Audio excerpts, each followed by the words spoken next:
Well, hello and welcome to another walk around and possibly even a start of a classic motorcycle.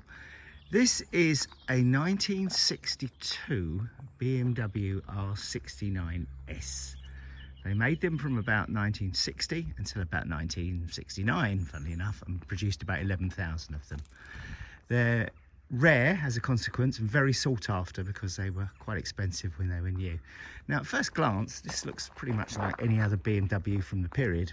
And as you can see, it's a air-cooled flat twin, carburettor on each side. One here and one over there.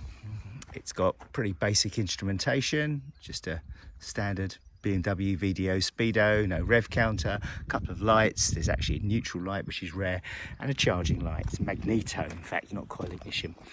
Looks like it's got plunger suspension, so the whole bike is solid and just goes up and down here. But in fact, it's plunger looking suspension, which is connected to the drive shaft. And on the other side, the left side of the swinging arm. So it's actually a swinging arm suspension. It just looks a bit old-fashioned. BMW tended to do that. They were built by engineers and they didn't make changes which were fashionable. They just did stuff they thought was essential. So the toolkit, for example, sits in a little compartment inside here. You put a key in, it opens up. The rear saddle is a separate sprung item, a thing of great engineering beauty. You could get a dual saddle for it if you wanted. The only thing to differentiate it between the R50 and the R60 and the R69 was the fact that this one had a big badge that said R69S, and S stood for sport, I think. And basically it was higher compression, so the pistons are about 9.5 to 1, so it made 42 horsepower instead of about 35 horsepower of the R69. And the easiest way to tell is that the rocker covers have only got 2 of these fins on them on the 69S, and on some of the other models they had 4 or even 6. So that's an easy way to tell. But of course you could easily put a pair of these on a lower spec bike. Gearbox was close ratio. Valves were, I think, about the same, but the heads were a bit different. But in all respects, it just looks like a standard old boring early 60s BMW. Earl's forks. So instead of having ordinary telescopic forks like most bikes, you have shock absorbers and a lower fork here, so there's no dive when you brake. In fact, if anything, it feels the opposite. It feels like the front's rising up, even though it's kind of not really. But it makes them very, very stable. Fantastic brakes, factory alloy rims. It was BMW's idea of a gentleman's sports motorcycle. Cost the earth, and to prove its worth, Velocet in 61 had just broken the world 24-hour record, which is an incredible achievement. They put a fairing on the bike and then went out and they rode it flat out for 24 hours and achieved a speed of just over 100 miles an hour, 100.5 miles an hour. A week later, a small company in Shepherd's Bush, West London, MLG Motors, who happened to supply this bike, they were kind of the unofficial BMW importers, went out to the same circuit with one of these, stuck a fairing on it and shattered Velocet's week-old world record, which is a bit of a shame. And they raised it to 109.2. And then it took another 11 years before it was broken again by Kawasaki on their new Z1 in 1972 on the banking at Daytona.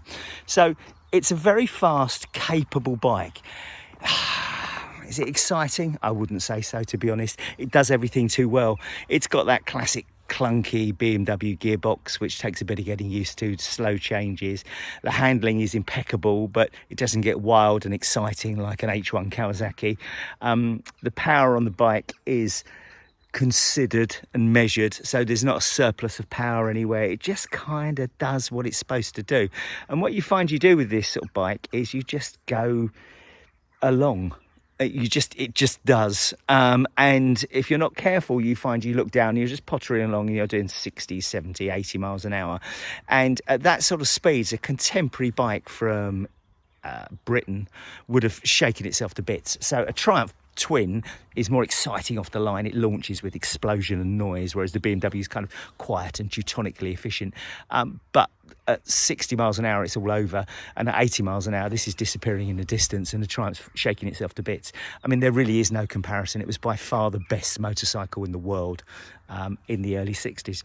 And BMW never really changed. You know, they came up with this in the early 20s and they stuck with it. Even today, the latest R9Ts and the big ones are still boxers. All right, they're a bit water cooled and, you know, they're more sophisticated, but fundamentally it's an it's a flat twin engine with a shaft drive. I mean, they happened to cross it in 22, 23 and stayed with it ever since. So let's see if it starts. It's not the easiest bike to start because unlike an ordinary bike, which has a proper kickstart, this thing has this ghastly thing that comes off the side of the gearbox with a very, very small throw. So if you look, the throw is only about 40, 50 degrees.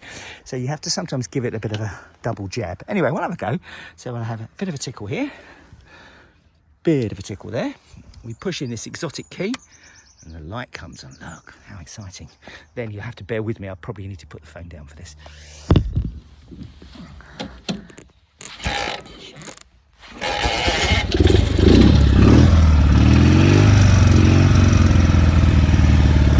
So one priming kick and then it fired. All my bikes start first kick, as you know. And this is kind of what it does. It just sits there and does BMW things. And I think if you rode it, you might think, well, actually, yeah, it's all right, but it's not exciting, except it kind of is just much better than everything else of the period.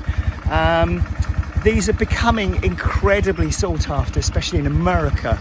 And now auctions, a nice example like this is changing hands for sort of $50,000, which is an awful lot of money in a time when classic bike prices are collapsing.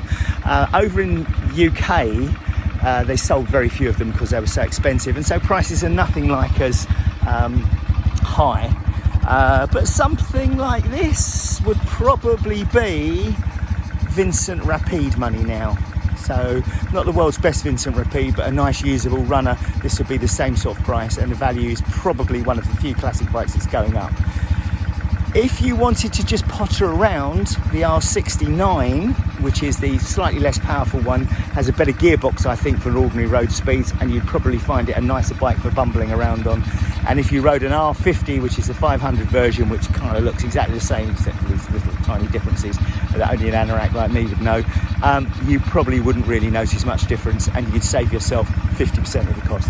But it's a really nice bike, and I give to you the 1962 BMW R69S. I hope you like it.